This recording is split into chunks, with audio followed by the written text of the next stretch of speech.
स्वपापप्रणाशनं प्रणामो दुःखशमनस्तं नमामि हरिं परं योगीन्द्राय नमस्तस्मै शुकाय ब्रह्मरूपिणे संसारसर्पदष्टं यो विष्णुरातममुचत विष्णुरातममुचत।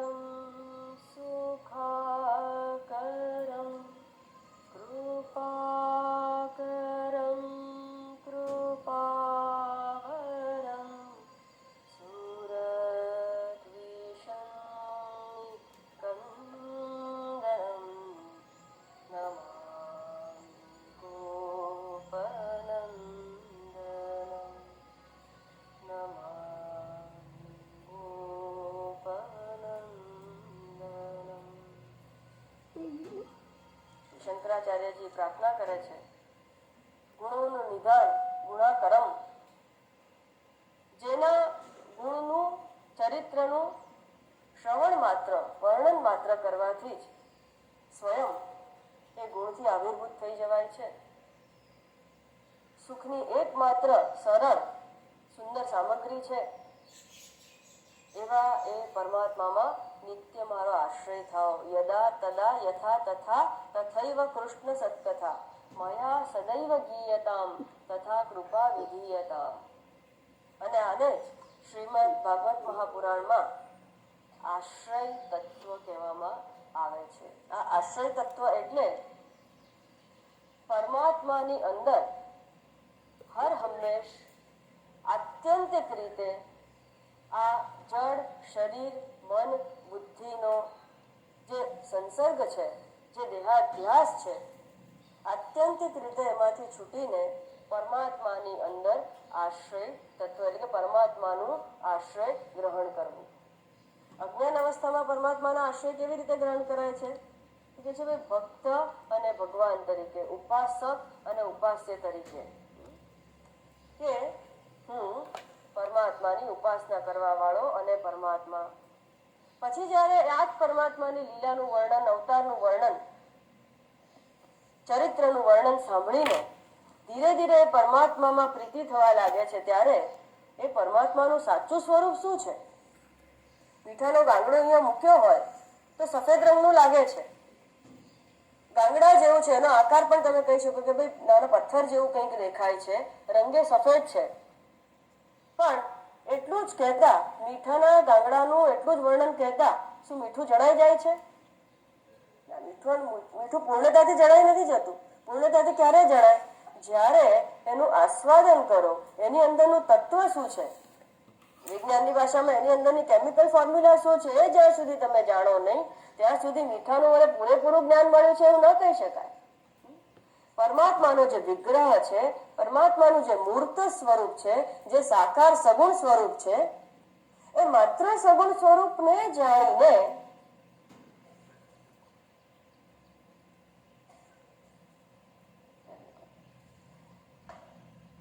માત્ર પરમાત્માના એ સગુણ સ્વરૂપને, તો શું સગુણ સ્વરૂપ જાણીએ છીએ તો એ કામનું નથી? ના, અવશ્ય કામનું છે.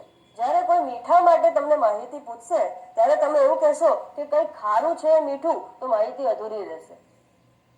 કંઈક ખારું એ મીઠું બરાબર છે, પણ એ કેવું છે? તો કે સફેદ છે, ગાંગડા જેવું હોય છે, સુકાય છે ત્યારે નાના નાના, અને પછી એને એક સરખો ભૂકો કરી નાખવામાં આવે છે. તો માત્ર મીઠાનું અંદરનું જે તત્વ જે ખારાશ જે છે એ વર્ણવવી પણ નકામી, અને બહારનું તત્વ મીઠાને પૂરેપૂરું જાણવું હોય તો બાહ્ય અને આંતરિક બંને એના જે ગુણ છે એને આપણે જાણવા જ પડે. બસ એવી જ રીતે પરમાત્માને તો અમે નિર્ગુણ નિરાકાર ગુણને જાણી ચૂક્યા છીએ. સત્યમ જ્ઞાનમ અનંતમ બ્રહ્મ નાંત પ્રજ્ઞમ ન બહિપ્રજ્ઞમ અદ્રશ્યમ, ઇન્દ્રિયથી અગોચર છે, મન અને વાણીનો વિષય નથી. એવો જે આ પરમાત્મા છે એને તો અમે જાણીએ છીએ, પણ તો પણ આત્મ સાક્ષાત્કાર કેમ નથી થતો, અનુભૂતિ કેમ નથી થતી? તો કે એને તો તમે જાણ્યું છે પણ એના સગુણ સાકાર રૂપને તમે જાણ્યું નથી. ભગવાન વ્યાસ સાથે કંઈક આવું જ બન્યું હતું. પરમાત્માના બધા જ સુંદર રૂપનું, સૂક્ષ્મ રૂપનું, સ્વરૂપ લક્ષણનું, તટસ્થ લક્ષણનું ખૂબ સુંદર વર્ણન તો કર્યું એમણે. પણ એ જ પરમાત્માને જગત કારણમ બ્રહ્મ તરીકે સાકાર સ્વરૂપે, વિગ્રહ રૂપે જ્યારે પ્રગટ થયા જ હતા, અવતાર લીધો જ હતો ને લીલા કરીએ પ્રચલિત જ છે. અને પરમાત્મા જ્યારે સ્વયં આવ્યા અને જો એની હાજરીની નોંધ ન લેવામાં આવે તો એ પરમાત્મા પ્રત્યે ધૂન બોલો.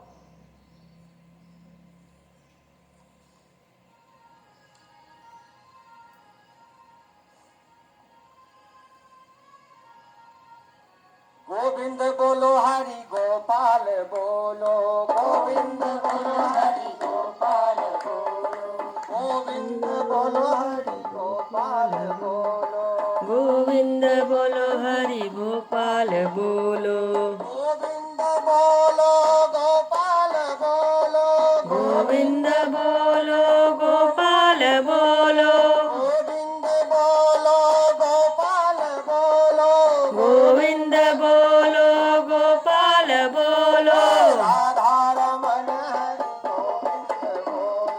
राधा रमण हरि गोविंद बोलो, राधा रमण हरि गोविंद बोलो, राधा रमण हरि राधा रमण हरि गोविंद बोलो, गोविंद बोलो, गोविंद बोलो बोलो गोपाल बोलो, गोविंद बोलो हरि गोपाल बोलो, गोविंद बोलो गोपाल बोलो, गोविंद बोलो गोपाल बोलो, गोविंद बोलो गोपाल बोलो,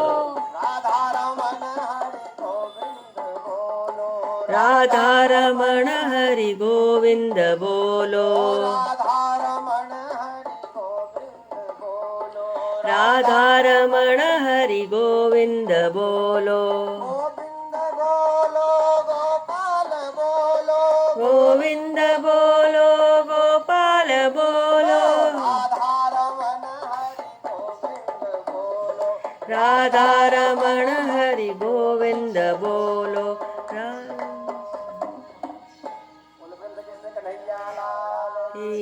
जय.